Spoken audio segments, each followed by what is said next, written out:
Hello everyone, it's me Chloe. Welcome back. Today I have a very juicy story time story and I cannot believe that I haven't shared it with you guys yet. It is so good. It's so entertaining and so like cringy. You're gonna love it. So I had to live through it and it was crummy and crazy, but like I feel like I did it for this moment, this video to entertain myself and you guys. So here we go. All right, so let me set the stage for you. I was 27 years old and I was running as usual, running a few side hustles in addition to my regular work. Always been that way, always will. I'm a business lady, all right? That's what I do. So, one of my side hustles at that time, my neighbors are going crazy.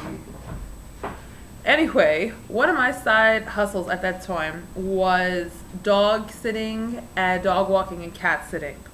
And I would advertise online and I would advertise on flyers. I had business cards. I introduced myself to all the veterinarians and everybody knew me. And so they would recommend me to their clients and et cetera, et cetera. I was doing well. So this one lady calls me. It was in the spring of 2014. She calls me up and she wanted to meet me because she needed to find a dog sitter for her greyhound for the following weekend. And this was just my practice. I would go meet the person first, we talk, see if we get along, and if we do and it's all good, then we go from there. Now, this was an interesting situation because we did not get along. She and I had like a mutual dislike of each other, like right off the deck. You know that happens sometimes, like you look at someone, you decide you hate them, they decide the same, and like that's basically it. This is what happened with her. We're going to call her Linda. So Linda, I found to be deeply distrustful of like everyone and everything, and just like not cool, just not a cool person at all.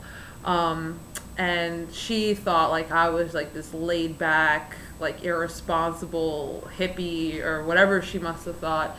But however, in her head, I'm guessing she thought like, at least I have met this irresponsible laid back hippie as opposed to just hiring someone I don't know.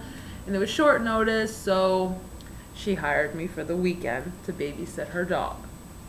Now, Linda was very adamant about the fact that she only had one key. She had no spare keys, so don't lose it. Don't do anything stupid. I'm going to be calling and texting. I want to make sure that you're really babysitting my dog on my dollar. Like, really nasty, nasty lady, right? But I did it anyway because I think I was trying to buy like I was trying to buy a new computer at that time. So I was like, let me just take on this stupid freaking job, right?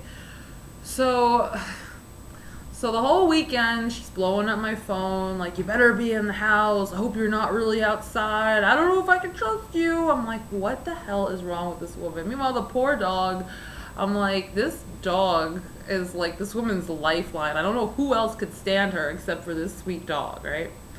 So I'm texting her back like, everything's fine, everything's fine, everything's fine, right?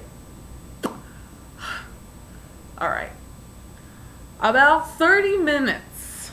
Everything was fine. The whole weekend went totally normally. The dog and I had a great time. We read books, we watched movies, we had dinner, we talked. The dog was cool, right?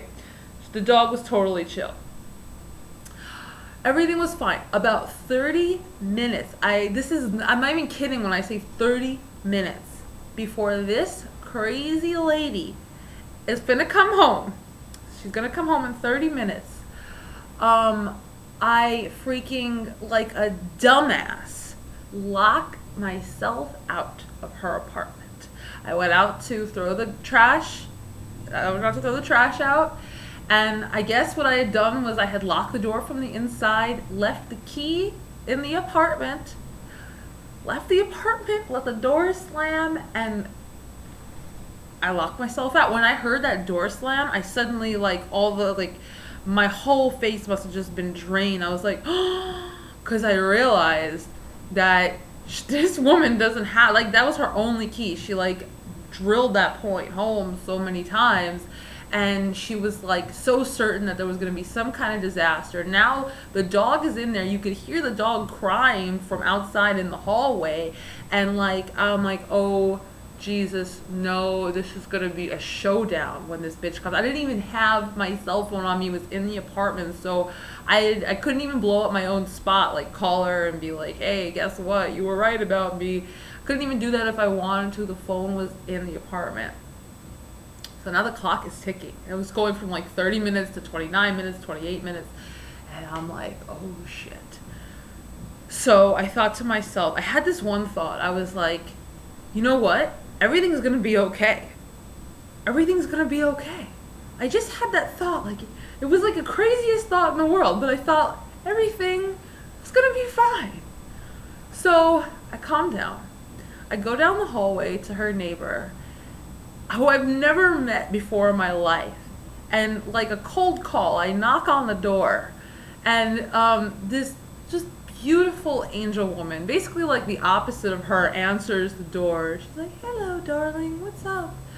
So I'm like, I know this is really weird, I'm babysitting your neighbor's dog, I've just locked myself out of her apartment and I have no way of getting back inside. Do you have a spare key by any chance?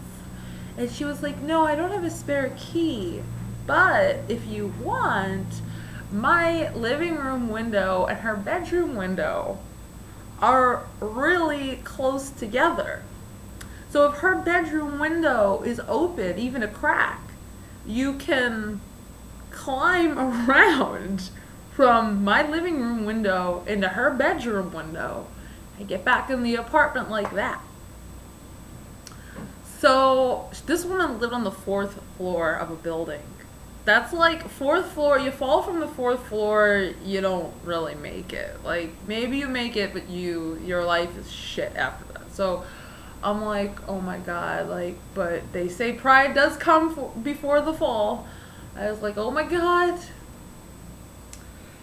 So either climb around the side of the building or have a showdown with this nasty. It was a Sunday, by the way. The super wasn't around.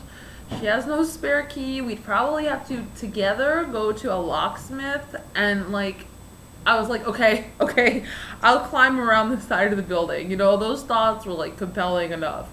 So the lady was like, okay, I'll come in the home. And she was really sweet. And I'm sweating bucket. When I was a little kid, and we, like, my parents would take my brother and I to the jungle gyms or whatever, I was never like into climbing on high stuff. I was chubby. I was like, gravity was my enemy. I was like never into that. But here I am facing this, and by the way, her bedroom window was open, a tiny crack. Okay, so I look at this, I see the bedroom window is open, and like all of a sudden, like, I'm like, okay, I'm doing this. I get the ganas. So if you had a Google Earth snapshot of that moment, you would see a lady climbing around the side of a building from one apartment into the next to avoid embarrassment, a scene. I was so terrified. I was shaking. But I did it. And this freaking lady comes home. As soon as I get back in the apartment, the angel lady's like, she thumbs up me from her living room window. I'm like, oh my God, I calm myself down. I'm like, I did it. I felt like this amazing, like, superhero feeling, by the way, like, that I had done this. Like, all this insane stuff had happened, like, in just, like, 10 minutes time. So I get back in the apartment. The dog's happy to see me.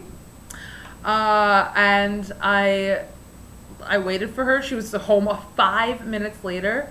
The angel lady promised it was just between her and I was like, yeah, she's so cool. She was so cool. And I never saw Linda again. She said, was everything all right? Any weirdness? Any stress? Well, everything's good. Gotta go. Got dogs to walk. Bye, bitch. Oh my God.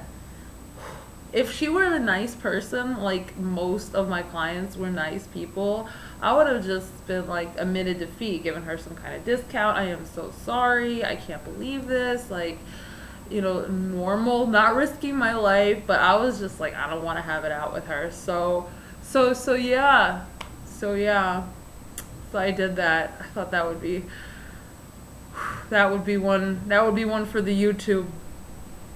Okay, my friends, I will talk to you very, very soon. Bye-bye.